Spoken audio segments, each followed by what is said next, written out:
Hürmetli vatandaşlık şiirlerimizi devamlaştırdık. Bendeki mavzumunda Kesta, yani 2019 yıl 4. ayının 20. günü. Heptiga, Şem'de, bendeki mavzumunda fevkullade bir vakitte Japonya'nı işkiletim ziyaret kılış. Prezident Trump'ın hakiki maksadı nimede? Mavzuda haber 4. ayının 20. günü Dobi Torbiti ilan kılındı. Haber bunda başlar. 4. ayının 19. günü Japonya eski kabinete başlığı Güveybi bunda çıkardı. Amerika Koşmuş Ştatlarının Prezidenti Trump 5. ayının 25. günü de 28. günü için devlet bekmene şükrüyle Japonya'nı ziyaret kıldı. Bundan bir gün burun Aksaray ilan kılgan bir parça bayanatında Prezident Trump'ın Japonya ziyaret kılış mezgilinde Japonya'nın veziri Shinzo Abe bilen söhbet ötküzlüğünü mukamlaştırgan idi. Bundan başka Prezident Trump mındak görsetti. 6. ayda Japonya'nın Osaka şehirde ötküzülüğüne 20 devlet yukarı derecelikle söhbetiga katnışımı. Haber yazgıcı mındak davamlaştırdı. Kıskıgına 2 ay vakit içinde Prezident Trump'ın Japonya'nı işkiletim ziyaret kılışı az uçuraydıgan bir eş. Bunun keynide zaten nime sebep var? Prezident Trump Japonya'nı ziyaret kılışı tallap algan vakit intayin fevkalade vakitte. 6. ayda ötküzülüdügan 20 devlet başlıkları söhbeti. Cumhur'un dairesine 20 devlet başlıkları söhbeti geçirenler. Cumhur'un reisi Xi Jinping belki Xi Jinping belki Japonya'nı ziyaret kıldı. Eğer şundak bolsa bu elbette Cumhur'un reisinin 11 yıldan keyin Japonya'nı bir katım ziyaret kılışı bulup hesaplanıp ahmeti intayin zor. Bu ziyaret Cumhur-Japonya münasebetinden ilişkide ameliyat karakterlik ilginleşmeyi bulunur. Japonya'nın diplomatiya veziri Heye Taylan 4. ayının 14. günü Cumhur'un Taşkı İşler Veziri Wang Yi bilen görüşkende mundak görsetti. Cumhur-Japonya münasebeti yaxşılandı. Reis Xi Jinping Japonya'nı ziyaret kılışı mümkün.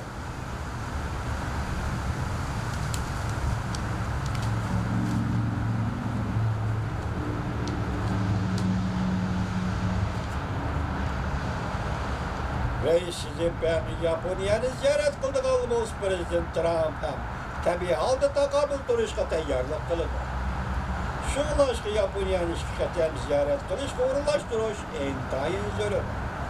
İkinci dereceli iktisat devleti Japonya, Asya Tencöken rayında Amerika'nın en yakın ittifaktaşı.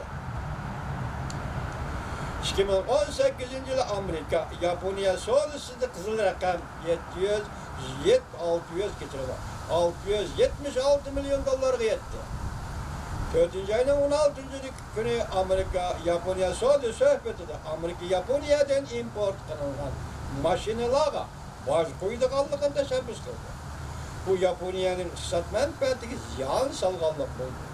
Haber yazmışçı hazır. Japonya ile Amerika oturuş yüzü sizce selavatıdı bak. Haber yazmış. Yüzüce.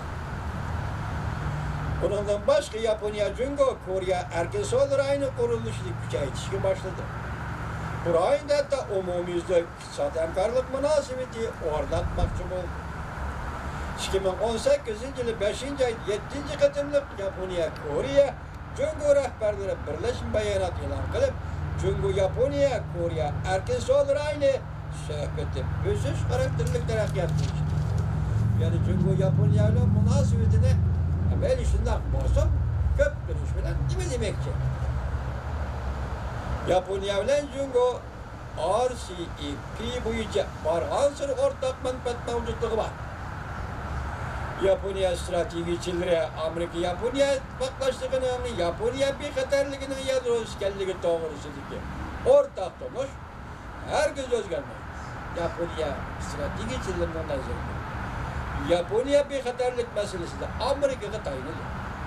Bu balki Prezident Trump'ning Yaponiya Amerika munosabatini saqlashdan eng muhim asosi deb hisoblaydi. Yani Prezident Trump hükümeti bundan ko'rsatdi. Bu qatam Vazir Shinzo Abe hükümeti bilan Chaushyan yadro qurollari masalasini muhokama qilamiz.